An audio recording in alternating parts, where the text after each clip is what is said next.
Hello and welcome to A&M civil और मैं हूं आपके साथ अश्विनी शर्मा। तो चलिए आज हम करने वाले हैं थर्ड लेक्चर आरसीसी का।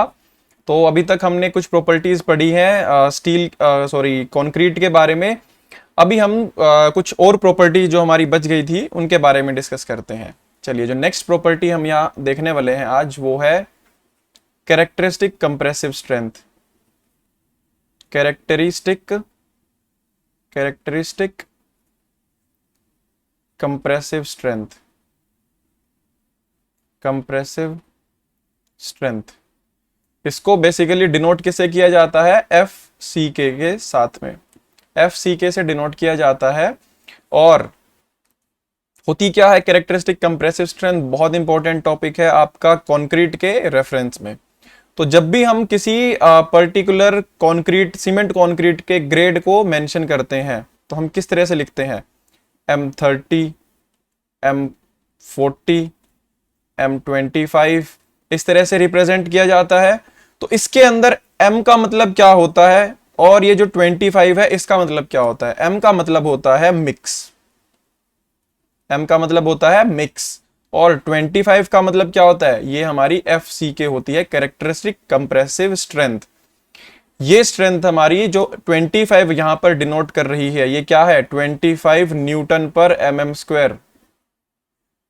ये हमारी 28 दिन के बाद 28 डेज के बाद मैं जब स्ट्रेंथ चेक करता हूं तो 28 डेज के बाद में जो स्ट्रेंथ हमें मिलेगी कंप्रेसिव स्ट्रेंथ उसको बोलते हैं। उसके अंदर भी कैरेक्टरिस्टिक स्ट्रेंथ को 25 यहां पे डेसिग्नेट किया जाएगा बेसिकली। तो अब बात करते हैं कैरेक्टरिस्टिक कंप्रेसिव स्ट्रेंथ होती क्या है, कैरेक्टरिस्टिक स्ट्रेंथ क्या होती है। ठीक है, सपोज अब मैंने क्या किया, हमारा सैंपल टेस्ट करने के लिए हमने कास्टिंग करी। ठीक है, 150 बाय 150 बाय 150 150 बाय 150 बाय 150 के क्यूब के अंदर मैंने क्या किया? सैंपल टेस्ट करने के लिए कास्टिंग करी। तो इसको मैंने क्या किया? 28 दिन के लिए क्योरिंग करने के लिए रख दिया, पानी के अंदर डुबो के रखते हैं 24 घंटे तक और उसके बाद फिर हम इसको एज इट इज छोड़ देते हैं स्ट्रेंथ गेन करने के लिए। स्ट्रेंथ गेन करी 28 दिन तक इसने अपनी 100%, हम मान के चलते हैं कि 99.9% हमारी जो स्ट्रेंथ है वो आ चुकी है, गेन कर ली है इसने।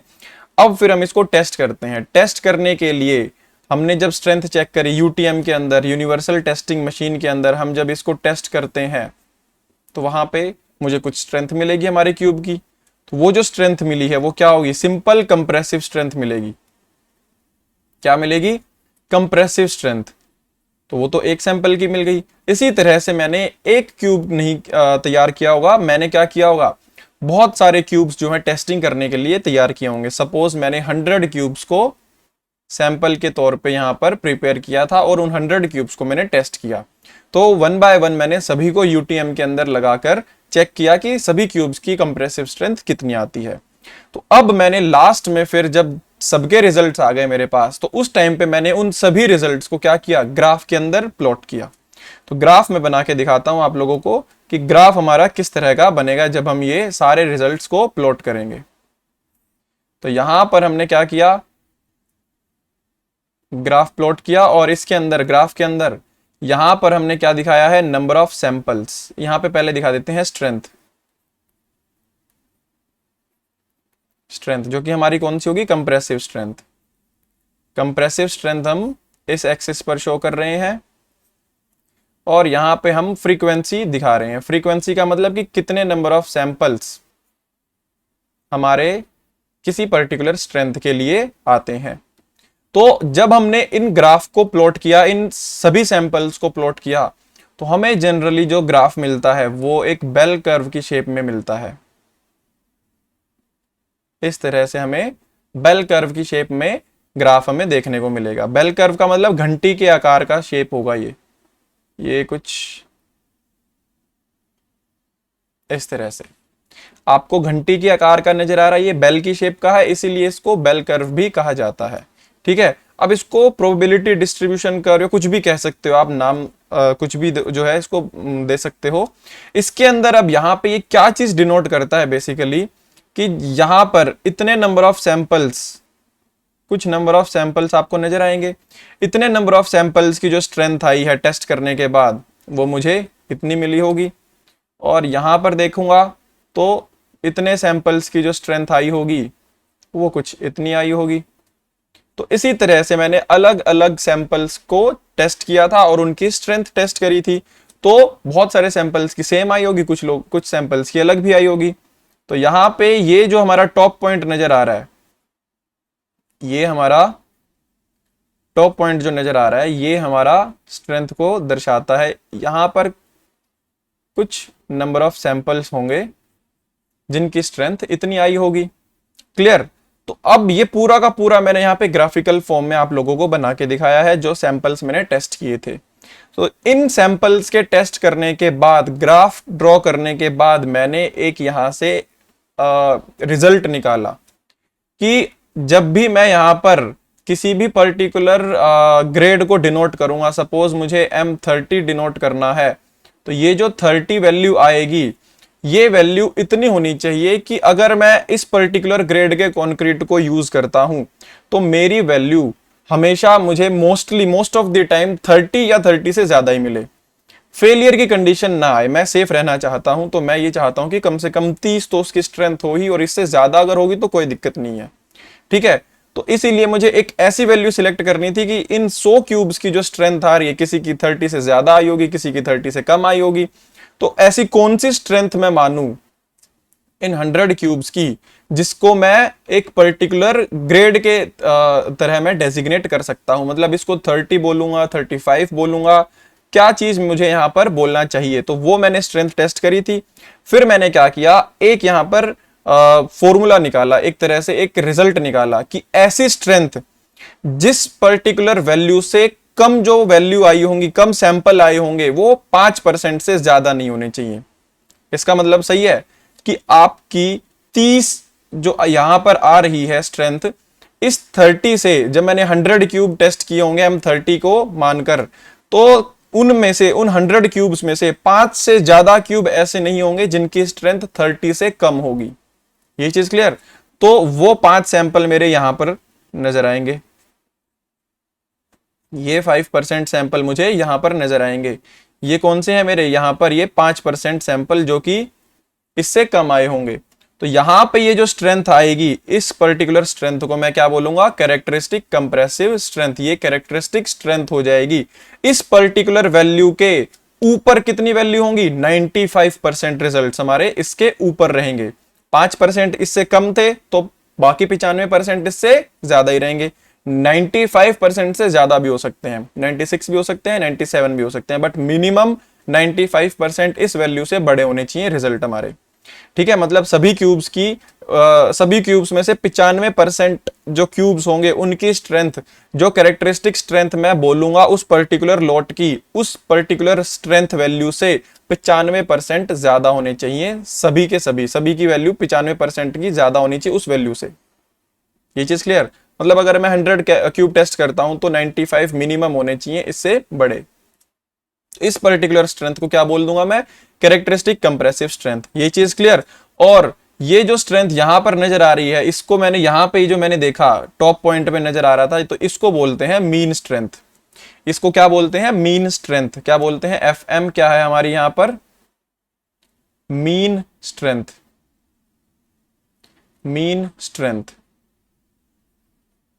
मीन स्ट्रेंथ का मतलब क्या होता है? मीन स्ट्रेंथ का मतलब होता है कि 50% रिजल्ट इस पर्टिकुलर वैल्यू से कम है और 50% रिजल्ट इस वैल्यू से ज्यादा है।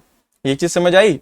तो मतलब 50% इसके इधर होंगे रिजल्ट्स और 50% इसके इधर होंगे। तो 50% इधर और 50% इधर, तो बिल्कुल सेंटर में होगी ये वैल्यू। 50% राइट और 50% लेफ्ट। तो ये जो वैल्यू आएगी इसको मीन स्ट्रेंथ कहते हैं। ये चीज क्लियर सब लोगों को? और यहां से अगर मैं FCK से मीन तक जाना चाहूं तो ये 1.65 सिग्मा की वैल्यू हमें ऐड करनी पड़ेगी। ये चीज क्लियर है सब लोगों को? 1.65 सिग्मा की वैल्यू हमें यहां पे ऐड करनी पड़ेगी। ये थोड़ा सा क्लियर दिखा देता हूं मैं यहां पे। ठीक है? 1.65 सिग्मा हमारा यहां पे ऐड अगर मैं कर दूंगा तो F मीन पे पहुंच जाऊंगा। मतलब F मीन को मैं कैसे लिख सकता हूं? FCK plus 1.65 sigma. अब यहां पे एक और नई चीज आ गई, सिग्मा। सिग्मा क्या होता है, अब सिग्मा का भी नहीं पता मुझे। ठीक है, तो अब अभी तक बेसिकली कैरेक्टरिस्टिक स्ट्रेंथ क्या होती है वो समझ में आ गई। 5% रिजल्ट इस वैल्यू से कम होंगे और 95% मिनिमम इससे ज्यादा होंगे। उस पर्टिकुलर वैल्यू को मैं कैरेक्टरिस्टिक स्ट्रेंथ कहूंगा। ये चीज क्लियर सब लोगों को।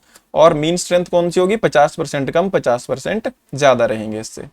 अब यहां पे जो मैंने सिग्मा की बात करी है, सिग्मा का मतलब होता है स्टैंडर्ड डेविएशन। सिग्मा का मतलब क्या होता है, स्टैंडर्ड डेविएशन। सिग्मा क्या चीज डिनोट करती है यहां पर, स्टैंडर्ड डेविएशन।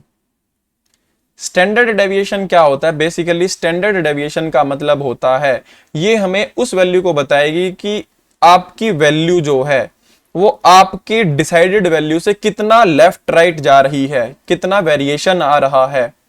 ये चीज समझ आ गया। जैसे हम लोग आपसे किसी ने पूछा कि बेटा ये बताओ कि आपके इस पर्टिकुलर सब्जेक्ट में कितने मार्क्स आएंगे, तो आपने क्या कह दिया कि 80 +-10 आप इसको लगा सकते हो। तो जो +-10 का आपने वेरिएशन दिखाया है, वो वेरिएशन क्या है, वो एक तरह से आपने स्टैंडर्ड डेविएशन के रूप में ही बताया है कि आपके प्लस माइनस इस रेंज में रहेंगे। तो वो जो डेविएशन बताई है आपने, तो वो डेविएशन स्टैंडर्ड डेविएशन कब बन जाएगी, जब आप सपोज किसी एक बल्क के सैंपल की बात कर रहे हो। जैसे हम यहाँ पे 100 सैंपल्स लेके चल रहे थे और उसके अंदर हमने देखा कि इस वैल्यू के कंपैरिजन में बाकी सारे जो रिजल्ट्स हैं हमारे कितना डिफ्लेक्ट कर रहे हैं, कितना डेविएट कर रहे हैं। तो हमने एक एवरेज वैल्यू निकाली और उसको बता दिया कि एक एवरेज डेविएशन जो आ रही है इस पर्टिकुलर वैल्यू से वो हमारी इतनी आ रही है। तो वो हमारी स्टैंडर्ड डेविएशन यहाँ पे बताएगी। ये चीज क्लियर हो गया। अब यहां पर अगर हम देखें तो स्टैंडर्ड डेविएशन का जो फॉर्मूला आ जाएगा वो हम किस तरह से कैलकुलेट करते हैं, submission of xi minus x bar का whole square under root upon n minus 1। n क्या है यहाँ पे, नंबर ऑफ सैंपल्स। n है हमारे नंबर ऑफ सैंपल, जितने भी नंबर ऑफ सैंपल्स लूंगा उसके हिसाब से स्टैंडर्ड डेविएशन निकाल दूंगा। xi क्या है हमारे, जो मैं इंडिविजुअल रिजल्ट्स यहां पर चेक करूंगा। मान लो मेरे एक क्यूब की स्ट्रेंथ आ गई 35, दूसरे की आ गई 34, तीसरे की आ गई 37, चौथे की आ गई 28। तो ये जो वैल्यूज यहां पर लिख रहा हूं मैं, ठीक है, ये x1 x2 x3 x1 x2 x3 ये वैल्यूज हमारी क्या है, जो हम यहां पर स्ट्रेंथ निकाल रहे हैं। ठीक है, तो ये क्या हो गई हमारी यहां पर xi जो मैंने ये डिनोट किया है। तो xi का मतलब क्या है, xi हमारा x1 से लेके जितने भी हमने सैंपल लिए होंगे वहां तक वेरी कर रहा होगा। क्लियर। तो x1 x2 x3 ये हो गया। x बार क्या हो जाएगा, x बार हमारी क्या है, एवरेज वैल्यू, एवरेज स्ट्रेंथ कह सकते हैं यहां पर हम, एवरेज कंप्रेसिव स्ट्रेंथ या एवरेज स्ट्रेंथ यहां पर बोल सकते हैं इस पर्टिकुलर पॉइंट के रेफरेंस में, क्योंकि यहां पर हम वैल्यू क्या लिख रहे हैं, कंप्रेसिव स्ट्रेंथ की। तो एवरेज भी किसका लेंगे, कंप्रेसिव स्ट्रेंथ की वैल्यू उसका। ठीक है, सपोज मैं एग्जांपल के तौर पे आप लोगों को बताता हूं। एग्जांपल के तौर पर, एग्जांपल अगर मैंने यहां पर सैंपल लिया था M30 के लिए, ठीक है, फॉर M30 अगर मैंने सैंपल लिए और मैंने जो वैल्यूज ली है यहां पर वो ली है, सपोज मेरी आ रही है टेस्ट करने के बाद 31, 32, 29 और 40। ये इतने सैंपल मैंने, मान लो 4 सैंपल मैंने टेस्ट किए। अब इन चारों के अंदर x1 x2 x3 x4 क्या क्या हो जाएंगे, 31, 32, 29 और 40। इनका एवरेज मैं कैसे निकालूंगा, x बार कैसे निकालूंगा मैं यहां पर, x बार कैसे कैलकुलेट करूंगा, 31 + 32 + 29 सॉरी प्लस 29 + 40 डिवाइड बाय 4। तो यहां से मेरा एवरेज आ जाएगा, x बार निकल गया, x बार कैलकुलेट कर लिया मैंने। और अब स्टैंडर्ड डेविएशन अगर मुझे कैलकुलेट करना होगा तो किस तरह से कैलकुलेट करेंगे, स्टैंडर्ड डेविएशन के लिए under root of xi, summation of क्या हो जाएगा यहां पर, अब xi क्या होगा 31 माइनस यहां पे जो हमारा रिजल्ट आएगा बेसिकली इसको सॉल्व करने के बाद में 31 + 32 + 29 + 40 डिवाइड बाय 4 कितना आ रहा है, ये करके देखते हैं। तो 60 और 80 60 80 90 92 और 132 डिवाइड बाय 4, 132 डिवाइड बाय 4। तो ये कितना आ गया यहाँ पर, 4 4 3 12 और 4 3 12 33। यहां पर हमारा 33 आ गया, तो ये कितना आ जाएगा 31 माइनस 33 इसका स्क्वायर प्लस,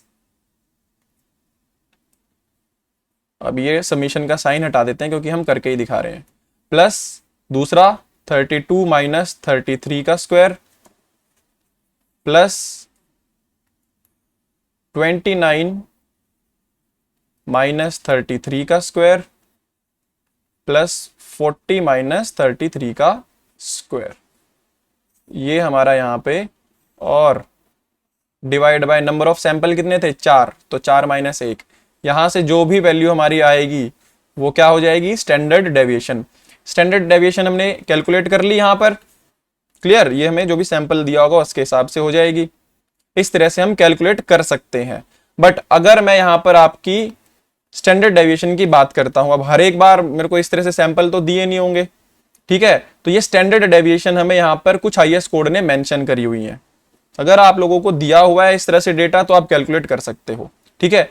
अगर आप लोगों को डेटा नहीं दिया हुआ तो आप लोगों को एक टेबल दी हुई है आईएस कोड ने, वहां से आपको स्टैंडर्ड वैल्यूज दी हुई है स्टैंडर्ड डेविएशन की, वो आप याद रख लेना कि इस ग्रेड के लिए स्टैंडर्ड डेविएशन इतनी होती है, इस ग्रेड के लिए स्टैंडर्ड डेविएशन इतनी होती है, ये चीज क्लियर।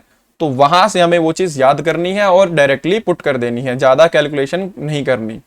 तो थोड़ा ओवरऑल आइडिया हमें लग गया होगा यहाँ पे कि हम किस तरह से कैरेक्टरिस्टिक स्ट्रेंथ को कैलकुलेट करेंगे और मीन टारगेट मीन स्ट्रेंथ को कैलकुलेट करेंगे। इसको हम टारगेट मीन स्ट्रेंथ भी बोल सकते हैं, जो मीन स्ट्रेंथ है इसको हम टारगेट मीन स्ट्रेंथ भी बोलते हैं भाई, टारगेट मीन स्ट्रेंथ भी बोलते हैं इसको, ठीक है। अभी आगे हम करेंगे डिस्कस, जब हम मिक्स डिजाइन करेंगे तो वहां पे इसको टारगेट मीन स्ट्रेंथ को ही हम लेके चलते हैं। तो कैरेक्टरिस्टिक कंप्रेसिव स्ट्रेंथ क्या होती है वो आई होप ये चीज बिल्कुल क्लियर होगी होगी दिमाग में आप लोगों के, ठीक है। तो यहां पे जो टेबल थी वो भी मैं आप लोगों को बता देता हूं कि जो स्टैंडर्ड डेविएशन की टेबल हमें आईएस कोड ने दी है, तो वो टेबल मैं यहां पे बना देता हूं। आईएस कोड ने स्टैंडर्ड वैल्यूज दी हुई है कि आपको ज्यादा कैलकुलेशन नहीं करनी, डायरेक्टली ये वैल्यूज यूज कर लो। ये जस्ट मैंने आपको समझने के पर्पज से बताया था कि आपको अगर स्टैंडर्ड डेविएशन का मतलब नहीं पता तो वो कैलकुलेट करना आ जाएगा। तो यहां पे अगर मैं बात करूं स्टैंडर्ड डेविएशन की, तो यहां पे आपके ग्रेड्स और यहां पे आ जाएगी वैल्यू आपकी स्टैंडर्ड डेविएशन की। तो ग्रेड अगर मैं बात करता हूं,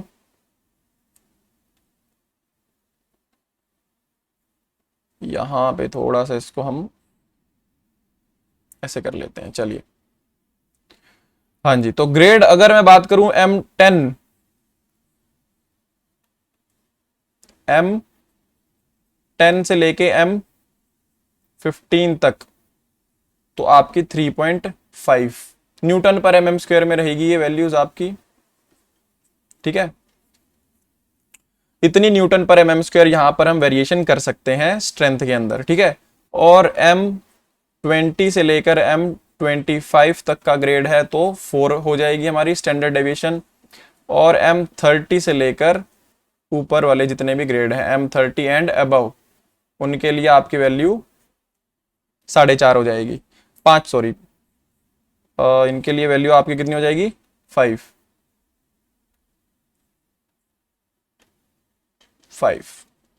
ये चीज क्लियर। तो सिग्मा की वैल्यूज बिल्कुल अच्छे से रट लेना, बिल्कुल भी गलती नहीं होनी चाहिए, और आपको एक्सपेक्ट करता है एग्जामिनर की ये वैल्यूज पता होंगी। 3.5 10 और 15 के लिए, 4 20 से 25 के लिए, 30 और 30 से ऊपर वालों के लिए 5। बेसिकली ये वैल्यू याद रखने के लिए आप क्या कर सकते हो, 10 20 और 30, ये फर्स्ट वैल्यूज याद रखो, बाद की 3.5 4 5 आपको याद रहेंगी। पहले आधा बढ़ा फिर एक बढ़ गया इंक्रीज, 3.5 से 4 5 10 20 30 याद रखोगे तो किस ग्रेड के लिए क्या वैल्यू थी इजीली याद रहेगी, कोई दिक्कत नहीं होगी। ये प्रोसेस आप लोगों के लिए बिल्कुल आसान बन जाना चाहिए भाई। चलिए अब हम बात करते हैं एक्सेप्टेंस क्राइटेरिया की। इसके बाद एक एक्सेप्टेंस क्राइटेरिया होता है हमारा, एक्सेप्टेंस क्राइटेरिया क्या होता है वो बात करते हैं। Acceptance criteria for concrete, acceptance criteria का मतलब क्या होता है बेसिकली? अब देखो, हर बार हम कैरेक्टरिस्टिक स्ट्रेंथ या चेक करने के लिए, इन सब चीजों को चेक करने के लिए 100 सैंपल तो कास्ट नहीं कर सकते, प्रैक्टिकली पॉसिबल नहीं है कि आप 100 क्यूब कास्ट करो फिर बार बार उनको टेस्ट करिए। तो हमारे लिए प्रैक्टिकली साइट वगैरह पे जब हम मुझे चेक करना है तो मैं क्या करूंगा, 4-5 क्यूब्स को टेस्ट करूंगा और उनके थ्रू ही क्या करना चाहूंगा, टेस्ट करना चाहूंगा कि क्या इनकी स्ट्रेंथ जितनी बताई गई है उतनी है। M30 की स्ट्रेंथ, क्या ये M30 ग्रेड कहलाने लायक है कि नहीं है? ठीक है, कहीं फेल तो नहीं कर रहा, कहीं इनकी स्ट्रेंथ जो है, मटेरियल मैं जो यूज कर रहा हूं, क्या उनकी स्ट्रेंथ मटेरियल मैंने जैसा डिजाइन किया है उसके हिसाब से क्या मुझे M30 मिल भी रहा है या नहीं मिल रहा? ये चीज क्लियर? तो ये टेस्ट करने के लिए बेसिकली आईएएस कोड ने 3 क्राइटेरिया दिए हुए हैं आप लोगों को। 3 क्राइटेरिया है, उनमें से पहला क्राइटेरिया क्या है कि आपके average of 4 consecutive average of 4 non overlapping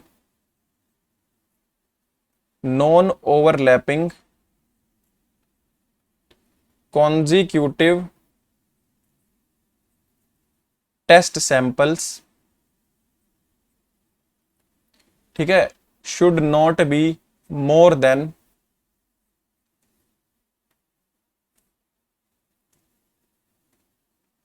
it should not be more than FCK plus 0.825 sigma और FCK plus 3। ये चीज क्लियर है सब लोगों को कि हमारे 4 overlapping, it should be more than, actually थोड़ी सी मिस्टेक हो गई, it should be more then,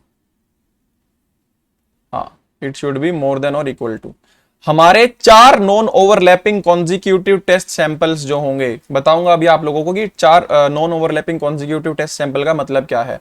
इन दोनों में से जो मैक्सिमम होगा उससे बड़ा या उसके बराबर हमारे रिजल्ट होने चाहिए, एवरेज जो वैल्यू आएगी, एफ एवरेज बेसिकली, ठीक है, यहां पे हम एफ एवरेज भी लिख सकते हैं। इन वैल्यूज से बड़ी होनी चाहिए। इसका मतलब क्या है, 4 नॉन ओवरलैपिंग टेस्ट सैंपल्स का मतलब क्या है बेसिकली वो समझा देता हूं आपको। इसका मतलब है, सपोज मान लो मैंने 8 सैंपल टेस्ट किए या 10 सैंपल टेस्ट किए, सपोज 1 2 3 4 5 6 7 8। तो जब मैं पहली बार टेस्ट करूंगा, एवरेज वैल्यू निकालूंगा, तो वो एवरेज वैल्यू इन 4 सैंपल्स को लेके कैलकुलेट करूंगा। पहले 4 सैंपल्स की एवरेज वैल्यू मैंने ली, ठीक है, तो इनकी जो एफ एवरेज आएगी, ये क्या है, कॉन्जिक्यूटिव सैंपल्स हैं, इनके अंदर ओवरलैपिंग नहीं हो रही। ओवरलैपिंग का तो खैर अभी आपको पता भी नहीं चला कि क्या होता है, वो भी बताऊंगा मैं। तो ये 4 सैंपल ली, इनकी एवरेज निकाली मैंने। अब बाकी सैंपल भी तो बचे हुए ना, तो उनकी भी एवरेज निकालनी पड़ेगी। तो बाकी मैं क्या करूंगा, जब नेक्स्ट एवरेज लूंगा तो इन 4 सैंपल्स की एवरेज लूंगा, इनकी एवरेज कैलकुलेट करूंगा। तो ओवरलैपिंग का मतलब क्या है, अगर मैं सपोज इन चारों की एवरेज ले लेता तो इनमें क्या हो गया, ये वाले जो 2 थे ये तो मैं पहले कैलकुलेट कर चुका था, पहले एवरेज कैलकुलेट करते टाइम ले चुका था, और ये जो 2 हैं ये 2 मैं बाद में ये वाली एवरेज कैलकुलेट करते टाइम ले चुका हूं। तो ये क्या हो रहे हैं, एक दूसरे के सैंपल के साथ ओवरलैप कर रहे हैं। पहले जिसकी एवरेज कैलकुलेट कर चुका हूं उनकी दोबारा से किसी दूसरे सैंपल के साथ ओवरलैपिंग नहीं करनी, उनके दूसरे सैंपल के साथ एवरेज नहीं निकालनी। फ्रेश सैंपल होने चाहिए, कोई एक दूसरे के साथ ओवरलैपिंग नहीं होगी। तो इस तरह के सैंपल्स की अगर मैं एवरेज निकालता हूं तो उनकी जो स्ट्रेंथ आएगी वो मेरी FCK प्लस 0.825 सिग्मा या फिर FCK प्लस 3, इन दोनों वैल्यूज से बड़ा होना चाहिए। ये हमारा M15 और अबव के लिए होता है, M15 एंड अबव दोनों, उनके लिए सबके लिए सेम है। ये चीज क्लियर? तो एक कंडीशन तो ये हो गई कि आप चेक कर लो कि एवरेज आपकी कितनी आ रही है, FCK प्लस 0.825 सिग्मा से ज्यादा आनी चाहिए, और FCK प्लस 3 इन दोनों में से जो बड़ा होगा, जनरली आपका FCK प्लस 0.825 सिग्मा ही बड़ा आता है, तो उससे कंपैरिजन कर लेते हैं हम। दूसरी वैल्यू क्या होती है हमारी यहां पर, दूसरा जो रिजल्ट आता है वो आता है ITR टेस्ट। ITR मतलब individual test results, individual test results जो है हमारे, मतलब कोई भी value, any value should not be less than f c k -3। F c k -3 से कोई भी वैल्यू छोटी नहीं होनी चाहिए। मतलब सपोज M30 के लिए निकाल रहा हूं मैं, तो M30 से मान लो एक सैंपल मैंने टेस्ट किया, 25 आ गई उसकी स्ट्रेंथ, तो एफ सी के -3 कितना था, 30 -3 27, मतलब 27 से कम किसी भी सैंपल की स्ट्रेंथ नहीं होनी चाहिए। ये चीज क्लियर। तो एक वैल्यू हमारी, एक जो टेस्ट करने का तरीका है ये हो गया। ये तीनों करने हैं हमें टेस्ट, एक नहीं करना इनमें से कोई भी, तीनों सेटिस्फाई करेंगे तब जाके सैंपल पास होगा। थर्ड है हमारा यहां पर, थर्ड जो टेस्ट होता है उसके अंदर होता है कि इंडिविजुअल वेरिएशन जो है, individual variation should not be more then ±15% of average. Average का मतलब एफ एवरेज, ठीक है। 15 ±15% एवरेज जो वैल्यू आपने निकाली थी ऊपर, उसके ±15% से ज्यादा वेरिएशन किसी की भी नहीं होनी चाहिए, ठीक है। तो वो तीनों जब वैल्यूज हमारी सेटिस्फाई कर जाएंगी, ये तीनों मेथड जो है, तीनों वैल्यूज हमारी सेटिस्फाई कर जाएंगी, तीनों करनी चाहिए। ऐसा नहीं है कि एक कर गई और बाकी की दो नहीं कर रही, या फिर दो कर गई एक नहीं कर रही। तो अगर एक भी इन कंडीशन इनमें से फेल कर जाती है तो आपका सैंपल रिजेक्ट कर दिया जाएगा, वो M30 कहलाने लायक नहीं रहेगा। M30, M25, M40 जो भी आप टेस्ट कर रहे हो, तो वो उस पर्टिकुलर ग्रेड के लिए फेल कर जाएगा, वो पास नहीं होगा, तो उसको रिजेक्ट कर देंगे हम।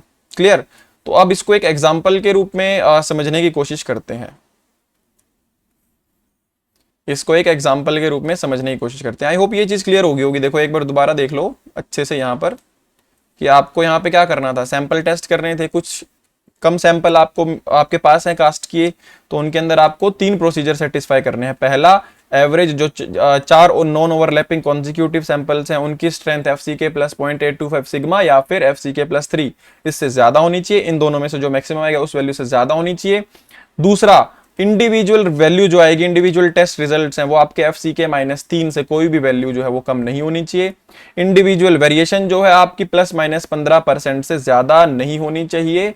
FCK आपकी F एवरेज से ±15% वेरिएशन में नहीं होनी चाहिए।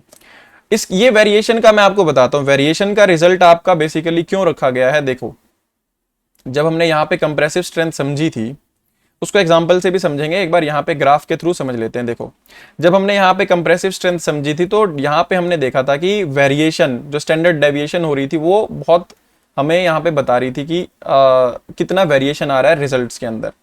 तो जब मैं यहाँ पे सपोज ग्राफ बनाता हूँ, एक एग्जाम्पल के रूप में आपको एक ग्राफ बना के दिखाता हूँ कि मैंने 2 लोट चेक किए और दोनों लोट को मैंने क्या किया, यहाँ पे ग्राफ के थ्रू प्लॉट किया, ठीक है। और मैंने ग्राफ जब बनाया तो एक का ग्राफ तो मेरा कुछ ऐसा आ रहा था और एक का ग्राफ मेरा कुछ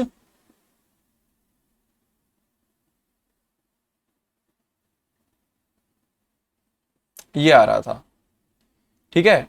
तो इनके अंदर ये जो वेरिएशन है बेसिकली मीन, अगर मैं देखता हूं यहां पर, मान लो मीन स्ट्रेंथ हमारी यहां पर FM ये आ गई। अब इनकी जो वेरिएशन आ रही है ना, वेरिएशन आपकी जो आ रही है यहां पे, सपोज ये आपकी FCK आ गई इसकी, और इसकी FCK यहां कहीं आएगी। तो मीन से अगर मैं देखूं तो इसकी डेविएशन तो काफी कम हो रही है, ये तो हमें जल्दी मिल रही है, मतलब बहुत सारे सैंपल जो है वो इतनी ही रेंज में आपके लाई कर रहे हैं। और इसके लिए क्या कर रहे हैं, यहां से बहुत ज्यादा वैल्यू, किसी की मतलब बहुत कम आ रही है, किसी की बहुत ज्यादा आ रही है, तो वेरिएशन बहुत ज्यादा हो रही है रिजल्ट्स के अंदर। तो हम इन दोनों में से किसको प्रेफर करेंगे, ये जो आपका नैरो कर्व आ रहा था, नैरो कर्व जो था, narrow is preferred, it is preferred. ये क्यों प्रेफर किया जाता है, ये इसीलिए प्रेफर किया जाता है क्योंकि वेरिएशन इसके अंदर कम हो रही है, ठीक है। Variation is less, variation is less, इसीलिए प्रेफर किया जाता है। वेरिएशन लेस का मतलब क्या है, इसको एक एग्जांपल के थ्रू समझाता हूं मैं। सपोज आप क्रिकेट खेलते हो, तो क्रिकेट के अंदर सपोज आप टीम के कैप्टन हो और आपकी बैटिंग आई हुई, या आपकी टीम की बैटिंग है, तो आपको किसी बैट्समैन को ओपनिंग करने के लिए भेजना है। आपके पास दो ऑप्शन है। एक इंसान का आपको पता है कि ये अगर मैं इसको भेजता हूं तो ये सेंचुरी मारने की अगर मैं इससे एक्सपेक्टेशन रखता हूं तो ये 100 के प्लस माइनस 40 रन मार के आएगा, मतलब या तो 60 मारेगा या फिर 140 मारेगा। तो मेरे को एक गेस मिल गया कि ये 100 रन अगर मैं एक्सपेक्ट कर रहा हूं तो प्लस माइनस 40 की रेंज में रहेगा। एक दूसरा बैट्समैन भी आपके पास, आपको ये पता है कि मैं 100 रन की एक्सपेक्टेशन कर रहा हूं, तो ये क्या करेगा, प्लस माइनस 5 रन ही ऊपर नीचे रहेगा। तो आप किसको भेजोगे, जो आपका प्लस माइनस 5 वाला इंसान होगा। क्यों, क्योंकि वेरिएशन बहुत कम है, उसकी क्वालिटी आप बहुत अच्छे से बता सकते हो, एक्सपेक्ट कर सकते हो कि इसके रिजल्ट्स इतनी ही रेंज में रहेंगे, या तो 95 मारेगा या फिर 105। तो कौन सा ज्यादा बेटर है, रिस्क किसके अंदर कम है, क्वालिटी किसकी अच्छी है, जो आपका दूसरा है जिसकी वेरिएशन कम है। तो बिल्कुल सेम यहां पर है, आपकी वेरिएशन कम वाला क्यों प्रेफर किया जाता है, क्योंकि आपको जितनी स्ट्रेंथ चाहिए आपके सभी सैंपल लगभग उसी के आसपास की स्ट्रेंथ दे रहे हैं, तभी ये आपका कर्व जो है नैरो मिलेगा आपको। ठीक है, तभी क्या मिलेगा, नैरो कर्व मिलेगा। अगर बहुत ब्रॉड कर्व मिल रहा है इसका मतलब क्या है, किसी सैंपल की स्ट्रेंथ बहुत ज्यादा आ रही है, किसी सैंपल की स्ट्रेंथ बहुत कम आ रही है। ये चीज क्लियर हो गई। तो वेरिएशन के जो रिजल्ट्स हैं, ज्यादा वेरिएशन मैं नहीं चाहता, ठीक है, इसीलिए नैरो कर्व हम प्रेफर करते हैं। ये आपसे एग्जाम में भी पूछ सकता है, दो कर्व आपको ड्रॉ कर देगा और बोलेगा कि इनमें से बताइए कौन सा कर्व प्रेफर करूंगा मैं। सैंपल साइज हमारा नैरो कर्व का अच्छा माना जाएगा। क्लियर। तो अब यहां पे एग्जांपल के थ्रू इसको समझ लेते हैं। सपोज हमारे पास एक सैंपल आया, और सैंपल आता है और मैं क्या करता हूं, एग्जाम्पल के तौर पे सपोज यहां पर हम रखते हैं 31, 32, 29 और 40। यही एग्जाम्पल हमने पहले भी यूज किया था। और किसके लिए चेक कर रहा हूं मैं यहां पर, M30 के लिए। M30 के लिए मैं यहां पर चेक कर रहा हूं, तो तीनों टेस्ट परफॉर्म करने पड़ेंगे।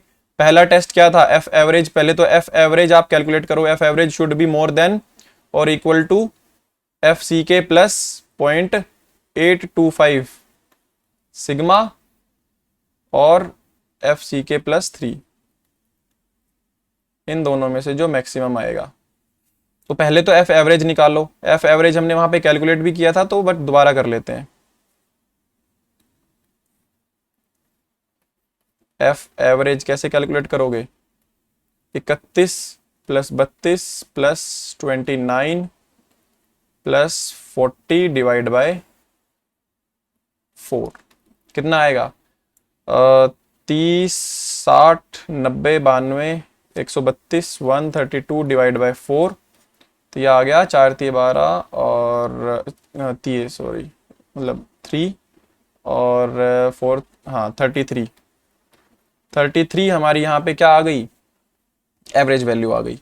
अब एवरेज से इन दोनों को कंपेयर करता हूं। अब इन दोनों में से बड़ी वैल्यू क्या आएगी, पहले ये कैलकुलेट करते हैं।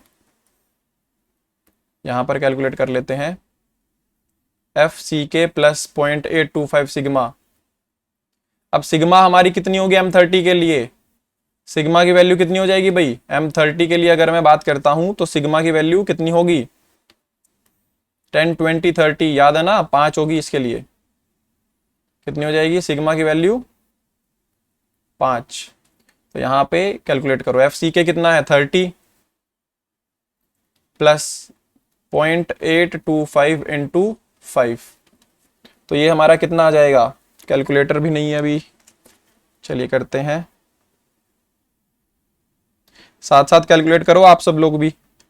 तो 0.825 इंटू 5 प्लस 30, 34.125 ये आपकी वैल्यू आ गई।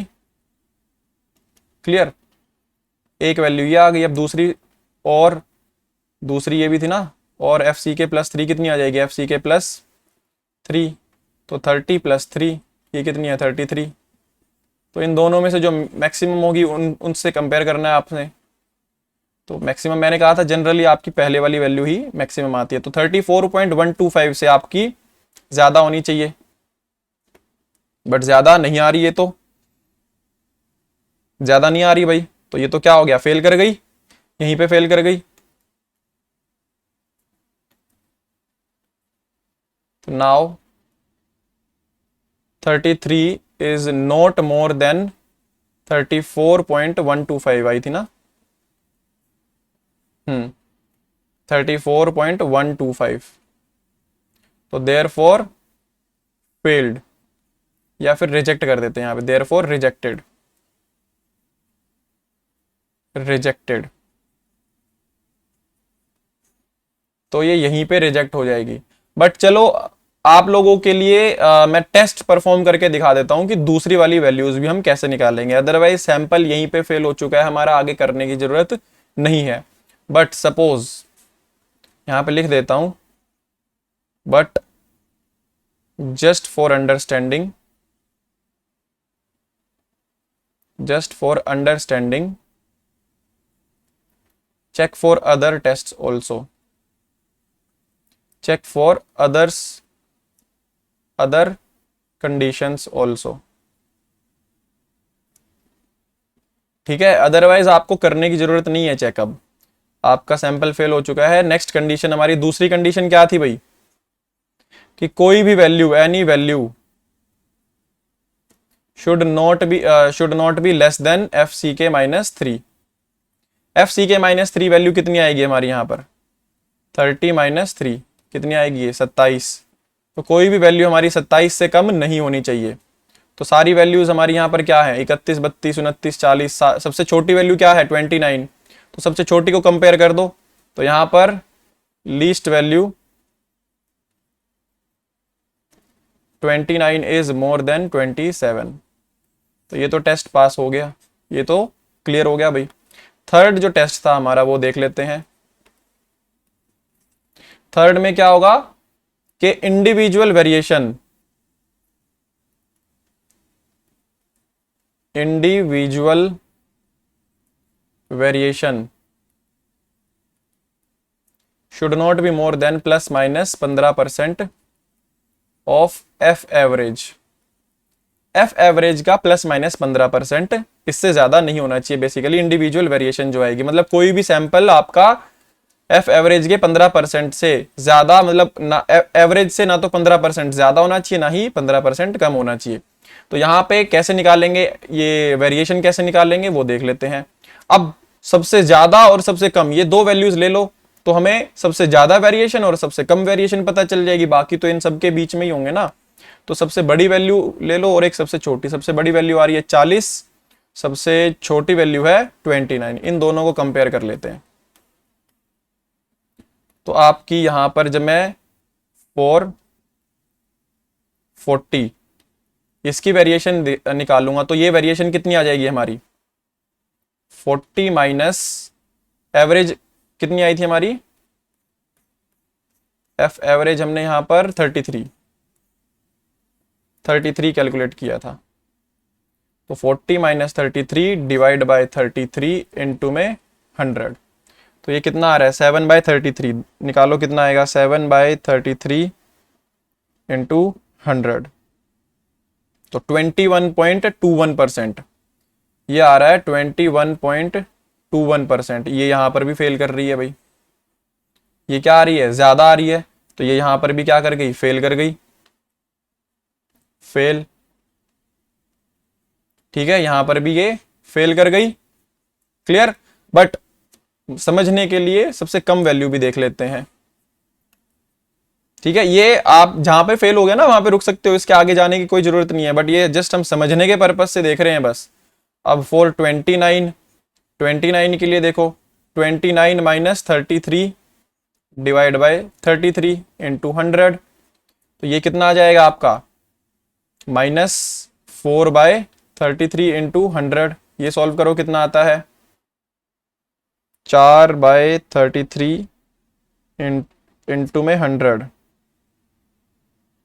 12.12, ये आ रहा है 12 -12.12, इधर लिख देता हूं, -12.12%। ये तो 15% से कम है, तो यहाँ पे तो पास कर रहा था ये, ठीक है, यहाँ पे तो सही है, बट बाकी के सभी रिजल्ट्स जो है हमारे फेल कर रहे हैं। तो यहाँ पर लास्ट में क्या लिखेंगे हम, द सैंपल इज रिजेक्टेड,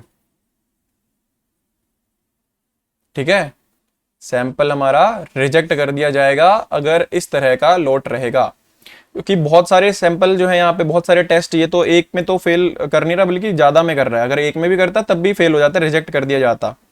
तो इस तरह से यहाँ पर टेस्ट परफॉर्म किया जाता है इसको चेक करने के लिए कि हम इंडिविजुअल वेरिएशन क्या है, एवरेज स्ट्रेंथ क्या है, और इंडिविजुअल ITR वैल्यू क्या है, सारी वैल्यूज हम यहाँ पर चेक करते हैं। तो एक एग्जाम्पल के थ्रू आप लोगों के लिए समझ में आ गया होगा, क्लियर हो गया होगा, ठीक है। तो आई होप ये चीजें क्लियर हो गई होंगी आपके दिमाग में भी। और इसके बाद अब देखते हैं नेक्स्ट प्रॉपर्टी जो हमारी बच गई है, कंक्रीट की लास्ट प्रॉपर्टी है modulus of elasticity.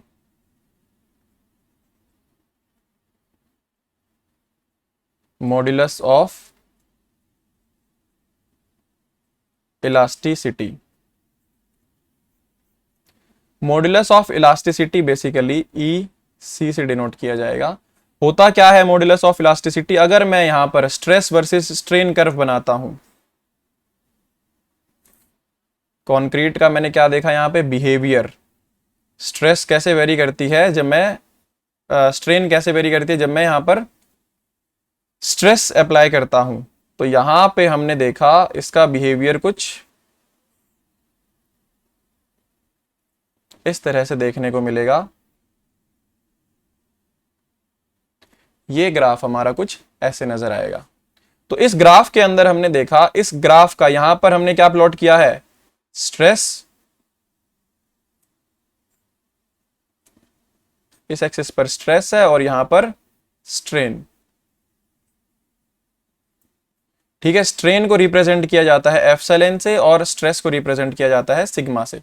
Standard deviation से मत कंफ्यूज हो जाना, सिग्मा यहां पर हमारा क्या है, स्ट्रेस, जनरली स्ट्रेस को रिप्रेजेंट करते हैं हम सिग्मा से, ठीक है। तो वो दूसरा सिग्मा था भाई,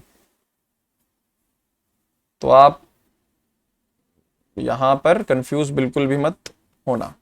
चलिए अब बात करते हैं मॉड्यूलस ऑफ इलास्टिसिटी की। मॉड्यूलस ऑफ इलास्टिसिटी क्या होता है, Young's modulus of elasticity basically ये हमारा इस पर्टिकुलर कर्व का ये बिहेवियर हमने देखा हुआ है, ये IS कोड ने दिया है, टेस्टिंग करने के बाद इस तरह से वेरिएशन आ गई हमारी कर्व की, ठीक है, कि हमारा कंक्रीट जो है इस तरह से वेरी करेगा। शुरुआत में तो कुछ टाइम के लिए क्या करेगा, जिस तरह से स्ट्रेस वेरी कर रही है उस हिसाब से स्ट्रेन भी आ रही है, मतलब डायरेक्टली प्रोपोर्शनल होता है, ठीक है। उसके बाद फिर धीरे धीरे हमारा कर्व नजर आने लग जाता है, इस तरह से शेप चेंज हो जाएगी, ठीक है। ये इस तरह से कुछ वेरी करेगा, यहाँ पर यहां तक तो लीनियर रहता है, इसके बाद फिर शेप चेंज कर लेता है। तो ये प्योरली हमारा एक्सपेरिमेंटल बेसिस पे हमने कर्व ड्रॉ किया, और मैंने यहां पर इन्फेरेंस क्या ड्रॉ करी, यहां से रिजल्ट क्या लिया बेसिकली वो देखते हैं। देखो यहां पर आपका जो स्लोप आएगा, अब मैं एक चीज और बता देता हूं आप लोगों को, यहां पर जब हम काम करते हैं ना कंक्रीट के साथ में, तो कंक्रीट के साथ में काम किया जाता है सिर्फ इतनी ही वैल्यू के लिए, इतनी ही वैल्यू के लिए यहां पर काम किया जाएगा सिर्फ। इसका मतलब क्या है इतनी वैल्यू का, वो समझाता हूं मैं। यहां इसका मतलब क्या है, यहां पे देखो, यहां पे ये जो बेसिकली फेलियर होगा, मैक्सिमम जो स्ट्रेस ये ले सकता है या मैक्सिमम स्ट्रेस इसके अंदर आ सकती थी, वो कितनी आ सकती थी यहां पर, तो फेलियर तो यहां पे होगा इसका एक तरह से। इसको मैं थोड़ा सा और अच्छे से बना देता हूं, ये बिल्कुल नीचे नहीं आएगा, ग्राफ जो है हमारा ये लगभग पैरेलल रहेगा अब यहां पे,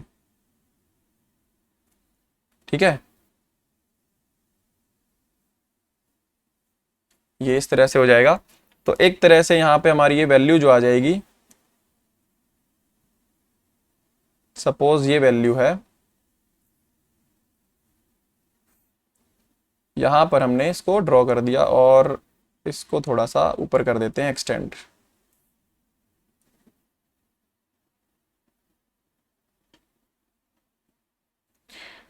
ठीक है भाई। तो यहाँ पे ये जो स्ट्रेंथ हमें मिल रही होगी ये आपकी इसकी जो मैक्सिमम स्ट्रेंथ है वो आ जाएगी।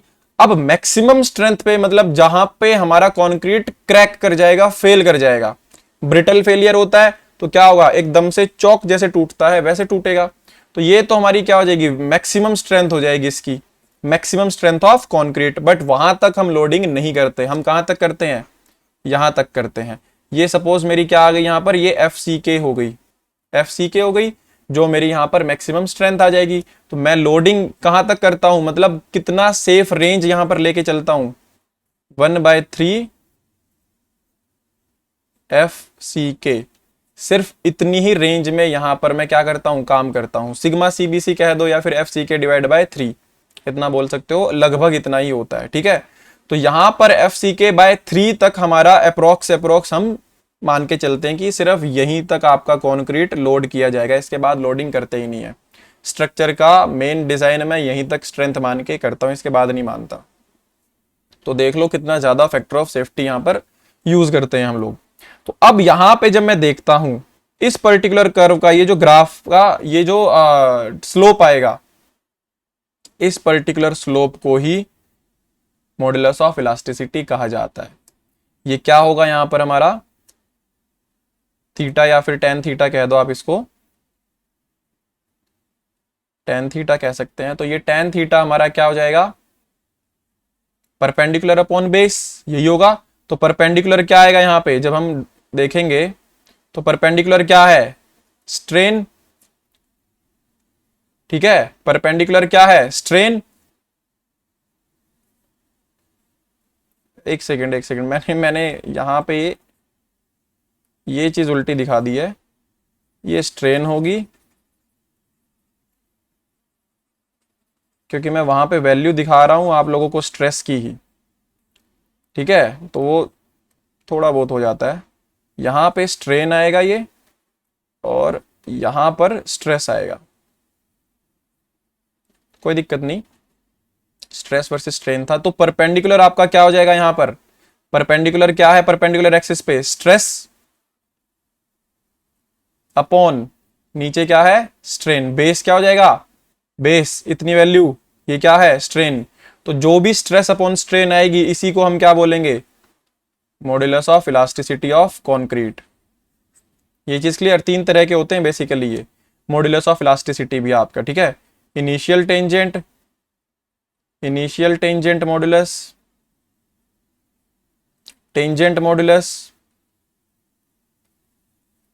टेंजेंट मॉडुलस और सीकेंट मॉडुलस।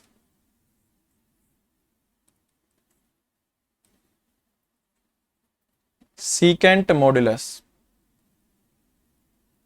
ठीक है।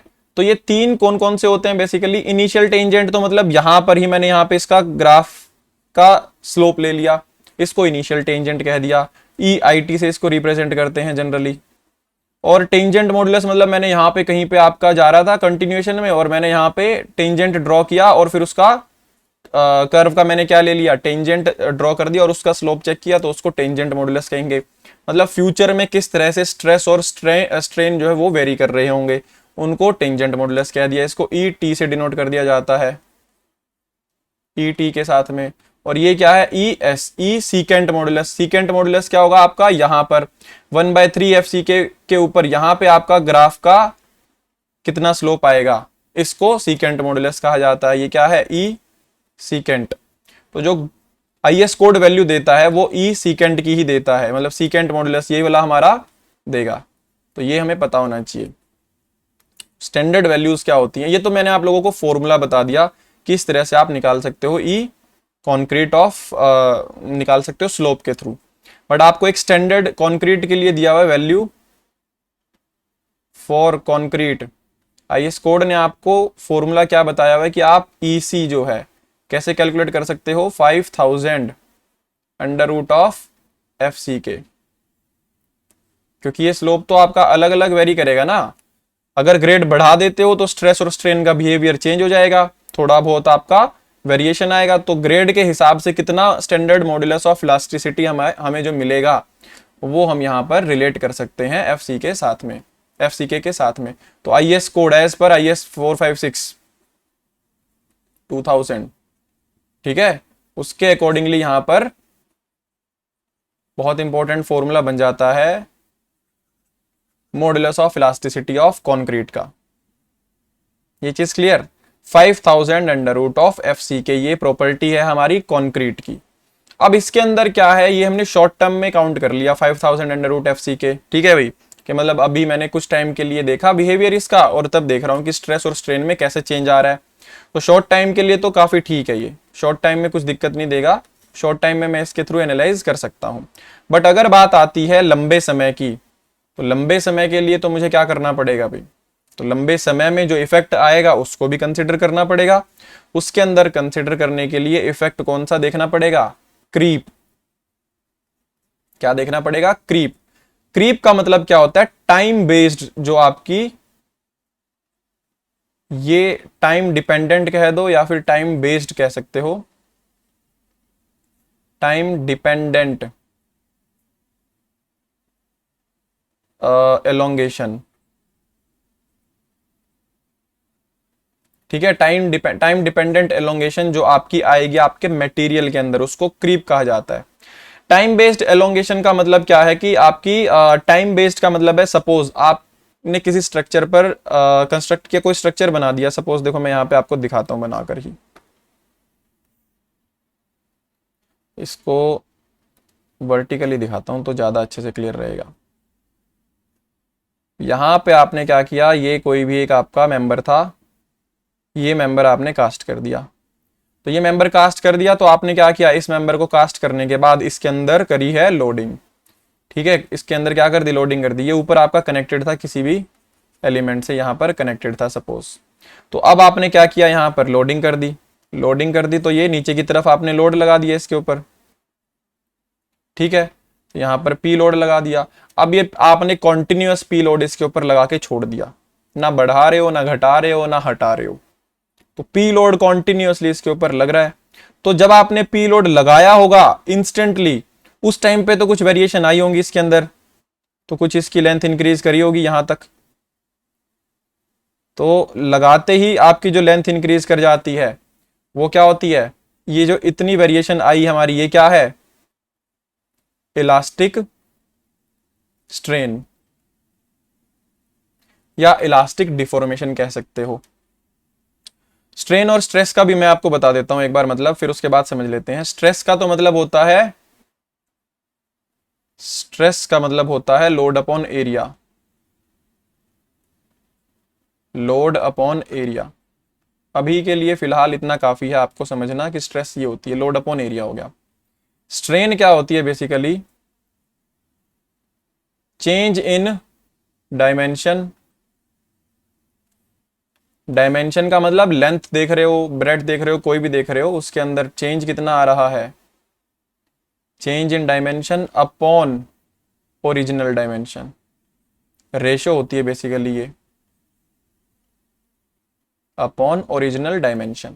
तो ये रेशो होती है स्ट्रेन, यूनिटलेस होती है। मतलब आपने सपोज ये जो लोड लगाया यहाँ पे पी लोड, ये पी लोड लगाने के बाद आपने देखा कि यहाँ पर कुछ डिफॉर्मेशन आ रही है, इलास्टिक स्ट्रेन आ रही है इसके अंदर। इलास्टिक स्ट्रेन की वजह से क्या हो रही है, लेंथ इंक्रीज हो रही है, तो कुछ डेल्टा इसकी लेंथ जो है इंक्रीज हुई होगी। तो यहाँ पर क्या आ जाएगा, चेंज इन डायमेंशन कितना आ गया, डेल्टा, डिवाइड बाय ओरिजिनल कितनी थी इसकी, सपोज एल लेंथ थी इसकी ओरिजिनल, ठीक है। मान लो इसकी एल लेंथ यहाँ पर ओरिजिनल थी, ठीक है। तो जो स्ट्रेन में यहाँ पर लिखूंगा तो वो कितनी लिखूंगा, delta divide by L, elastic strain जो यहाँ पर मैंने बात करी है। चेंज इन डायमेंशन डेल्टा आया, डिवाइड बाय ओरिजिनल एल थी इसकी। लेकिन अब मैंने देखा कि एक साल के बाद देखा तो इतनी रही है इलास्टिक स्ट्रेन, इतनी आ रही थी, थोड़े बहुत टाइम में 6 महीने 10 महीने में नहीं नजर आ रही मुझे, इतनी ही स्ट्रेन नजर आ रही है। फिर मैंने देखा धीरे धीरे धीरे धीरे क्या हो रहा है, इसके अंदर डिफॉर्मेशंस आ रही हैं और भी यहाँ पर लेंथ जो है इंक्रीज कर रही है। तो ये धीरे धीरे आपने देखा कि ये बहुत ज्यादा जो है इंक्रीमेंट इसके अंदर आ चुका है लेंथ का। अब ये इतनी ज्यादा खिंच चुकी है, कितने टाइम के बाद, यहाँ पे मान लो आप 100 ईयर्स के बाद, 50 साल बाद, 60 साल 70 साल बाद आपने देखा, तो ये सपोज 100 ईयर्स के बाद आपको इतनी डिफॉर्मेशन नजर आ रही है। तो यहां से लेके यहां तक की ये जो डिफॉर्मेशन आई है, ये क्या है, क्रीप स्ट्रेन। ये क्या है? Creep strain. क्रीप की वजह से स्ट्रेन आई है ये। आपने लोड इंक्रीज नहीं किया, आपने ना ही लोड डिक्रीज किया, धीरे धीरे धीरे धीरे उसी लोड की वजह से समय समय इंक्रीज होते हुए टाइम इंक्रीज होता रहा और आपकी क्रीप की जो स्ट्रेन है बढ़ती रही। मतलब अगर आप लोड नहीं भी बढ़ाते तब भी आपके मेंबर के अंदर एक ऐसी स्ट्रेन आएगी जो कि टाइम के साथ साथ इंक्रीज करती चली जाएगी। तो मैक्सिमम आप कह सकते हो, अगर मैक्सिमम 100 साल के बाद अगर मैं देखता हूं तो मुझे मैक्सिमम इतनी क्रीप स्ट्रेन इसके अंदर नजर आएगी। तो जो टोटल लेंथ में चेंज आया होगा वो कितना आया होगा? Creep strain plus elastic strain दोनों यहां पर ऐड होंगी, तब मुझे टोटल स्ट्रेन यहां पर पता चलेगी। ये चीज क्लियर? अब क्रीप स्ट्रेन, क्रीप का इफेक्ट हमने देखा किसकी वजह से आया? टाइम की वजह से। मतलब यहां पर अगर मैं देख रहा था तो ये शुरुआत में मान लो ये 1 साल के बाद था, 1 ईयर के बाद, ये आपका 2 ईयर के बाद था, ठीक है। धीरे धीरे धीरे धीरे करते करते इसी तरह से इंक्रीज करते करते 100 ईयर के बाद हमारी डायमेंशन क्रीप स्ट्रेन के बाद जितनी इतनी डायमेंशन मतलब इंक्रीज कर चुकी है। ये चीज क्लियर कि क्रीप स्ट्रेन क्या होती है वो समझ में आ गया होगा। आई होप क्लियर हो गया होगा आपके दिमाग में। तो अब मॉड्यूलस ऑफ इलास्टिसिटी, अब देखो यार, अब क्रीप स्ट्रेन आ रही है तो बिहेवियर तो चेंज होगा, लेंथ चेंज हो रही है आपकी। तो लंबे समय के अंदर जब मैं देख रहा हूं कि मॉड्यूलस ऑफ इलास्टिसिटी क्या बता रहा था पहले हमें? स्ट्रेस और स्ट्रेन का रेशो था कि कितनी स्ट्रेस लगा रहा हूं तो उसके कंपैरिजन में कितनी स्ट्रेन आ रही है। तो अब यहां पर कितनी स्ट्रेस लगाई हुई है और स्ट्रेन कितनी आ रही है? स्ट्रेन तो चेंज हो रही है। तो लॉन्ग टर्म में अगर मैं बात करूंगा तो मॉड्यूलस ऑफ इलास्टिसिटी चेंज हो जाएगा, ठीक है। तो long term modulus of elasticity की जब हम बात करते हैं, नेक्स्ट उस पर दिखा देता हूं। Long term modulus of elasticity की जब बात करते हैं, long term modulus of elasticity,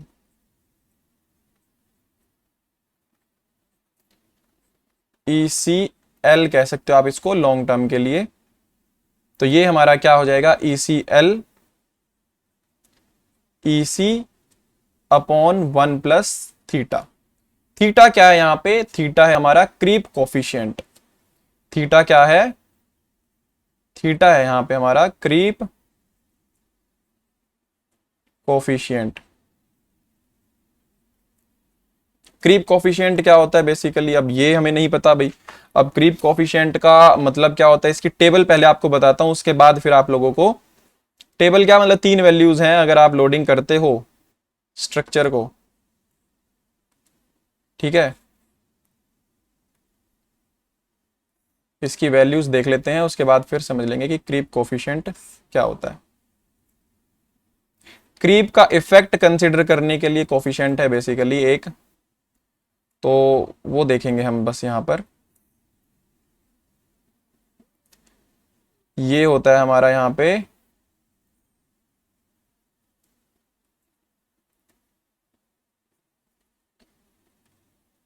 loading after, और यहां पे है थीटा। इसको फाई से भी रिप्रेजेंट करते हैं, थीटा या फिर फाई। तो थीटा और फाई कुछ भी बोल सकते हो आप। तो अगर मैं यहां पर लोडिंग करता हूं 7 डेज के अंदर या 7 डेज के बाद में, या फिर लोडिंग करूंगा मैं 28 डेज के बाद में, या फिर लोडिंग करूंगा 1 साल के बाद में, तो इन 3 वैल्यूज पे चेक किया जाता है। देखो इसका मतलब क्या है पहले वो समझ लेते हैं। लोडिंग आफ्टर का मतलब क्या है? आपने अपना मेंबर जो है कास्ट किया, आपने कोई भी मतलब कास्टिंग करी, लेंटर डाला जो बोलते हैं जनरली आम भाषा में।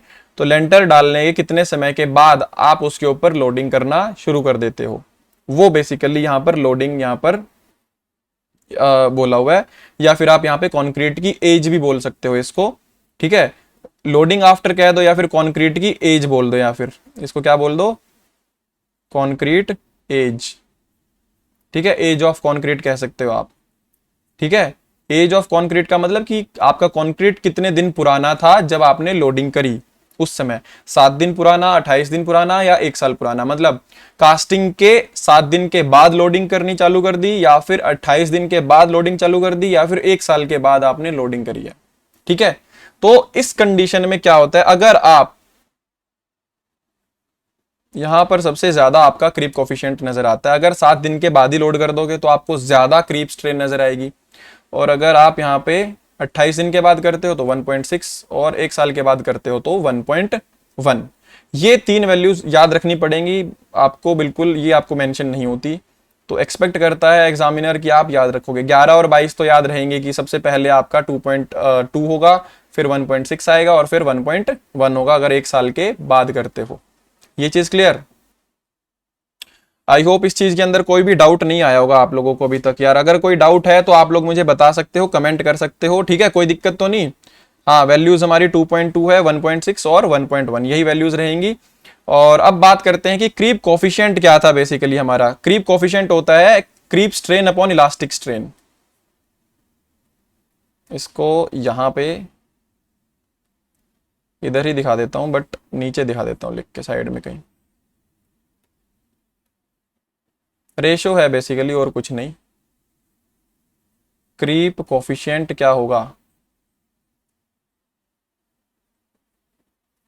Creep strain upon elastic strain, ये हो जाएगा। तो क्रीप स्ट्रेन कितना हो जाएगा आपका, क्रीप स्ट्रेन कितनी आएगी वो कैसे कैलकुलेट करूंगा मैं, क्रीप स्ट्रेन कितनी आएगी टोटल वो कैसे कैलकुलेट करूंगा, फाई या फिर theta times theta into elastic strain.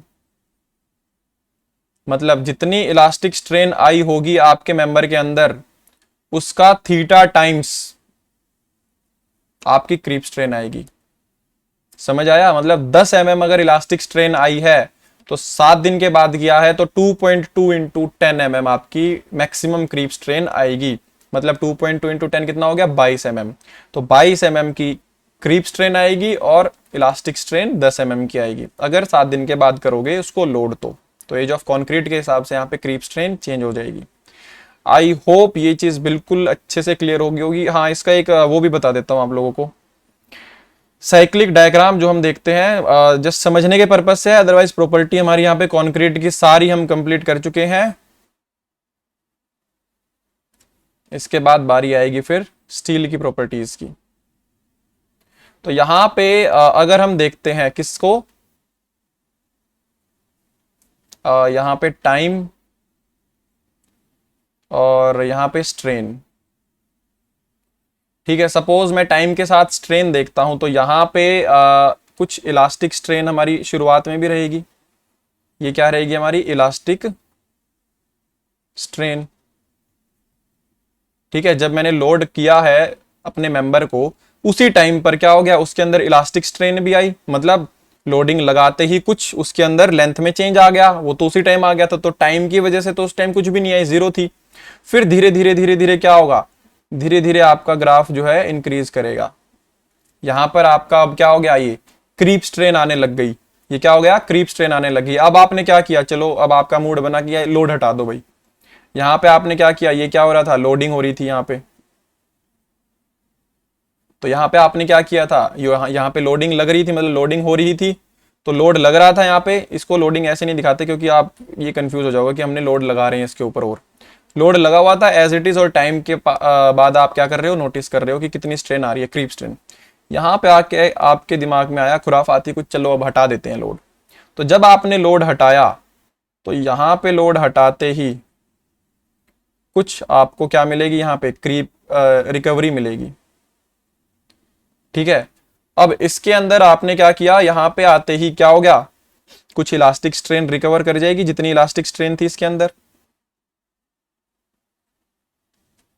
Elastic strain ये आएगी रिकवरी। इलास्टिक स्ट्रेन का मतलब क्या है कि आपने लोड लगाया था तो इतनी लेंथ कम हो गई, हटाया तो इतनी लेंथ दोबारा से वापस उसी पोजीशन पे आ गई, तो ये आपकी इलास्टिक स्ट्रेन थी। यहाँ पे आपने क्या कर दिया था, लोड हटा दिया था, तो यहाँ पे हमने क्या किया था, अनलोडिंग कर दी थी। अब फिर से आपके मन में आया कि भाई चलो फिर से करते हैं लोडिंग, तो यहाँ पे जब फिर से लोडिंग कर दोगे तो ये फिर से इंक्रीज होने लग जाएगी। तो अब यहाँ पे स्ट्रेन क्या हो जाएगी, फिर से आने लग जाएगी। स्ट्रेन क्या हो जाएगी भाई, फिर से आने लग जाएगी। क्लियर है सब लोगों को या नहीं क्लियर, ये बताइए। एक बार कमेंट करके आप लोग बता सकते हो कि क्या ये प्रोसेस आप लोगों के दिमाग में क्लियर है या नहीं है। तो आपने इलास्टिक स्ट्रेन खत्म होते ही फिर से सपोज यहाँ पे लोडिंग चालू कर दी। अब आपके दिमाग में फिर से आया कि यहाँ पे आते आते इतनी स्ट्रेन आई थी, तो अब आपने फिर से अनलोडिंग कर दी। तो अब यहाँ पे आपने क्या किया, इतना सपोज यहाँ पे इतना यहाँ पे इलास्टिक स्ट्रेन इसके अंदर आ गया था जो रिकवरी हो गई थी।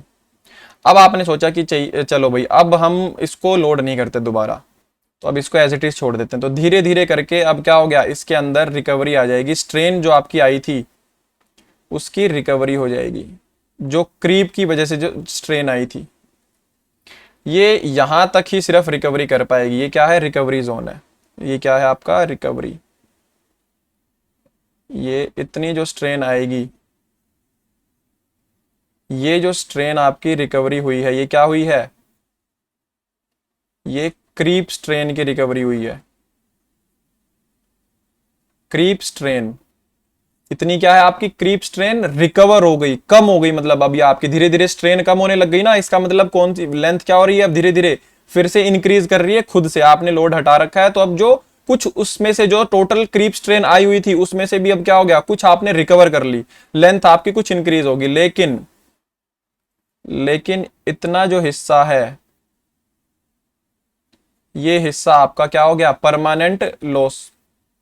ये आपकी क्या होगी, परमानेंट स्ट्रेन कह सकते हो आप इसको, या फिर ये परमानेंट आपका लॉस हो गया। ठीक है, परमानेंट लॉस, ये रिकवर नहीं किया जा सकता। ठीक है, तो टोटल कितना रिकवर किया हमने यहाँ पे, टोटल रिकवरी हमारी कितनी आ जाएगी, यहां से लेकर टोटल रिकवरी तो इतनी ही काउंट होगी ना। तो टोटल रिकवरी यहां से लेके यहां तक, इधर दिखा देते हैं साइड में, ये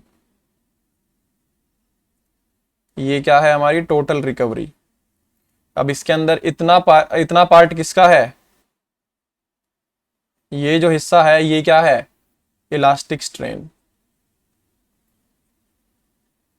और इतना हिस्सा क्रीप स्ट्रेन। तो टोटल स्ट्रेन हमारा इतना आ जाएगा। अब ये इन दोनों को ऐड करके हमारी क्या आ जाएगी, total strain. Total strain recovered, इतनी हमने रिकवर कर ली है। और ये क्या है, परमानेंट लॉस, ये लॉस हो गया तो हो गया, अब ये नहीं आएगा वापस, इतनी लेंथ तो कम हो ही जाएगी। तो ये एक टाइम बेस्ड जो हमने यहाँ पे इसका बिहेवियर था वो समझने की कोशिश करी है, और कुछ नहीं है। बाकी कोई दिक्कत नहीं है, आपका क्रीप की वजह से जो स्ट्रेन आती है वो किस तरह से बिहेव करती है वो समझा है, और कुछ नहीं। ठीक है, तो कंक्रीट की जो प्रॉपर्टीज थी, जो बढ़िया बढ़िया मेन प्रॉपर्टीज हमारे लिए जरूरी थी कंक्रीट की समझनी, आगे हमारे लिए बहुत जरूरी होंगी, बेस बनाएंगी, तो वो हम सारी कंप्लीट कर चुके हैं। और इसके बाद हम स्टील के बारे में पढ़ेंगे, तो वो देखते हैं नेक्स्ट लेक्चर में। तब तक के लिए पढ़ते रहिए और बढ़ते रहिए। Thank you.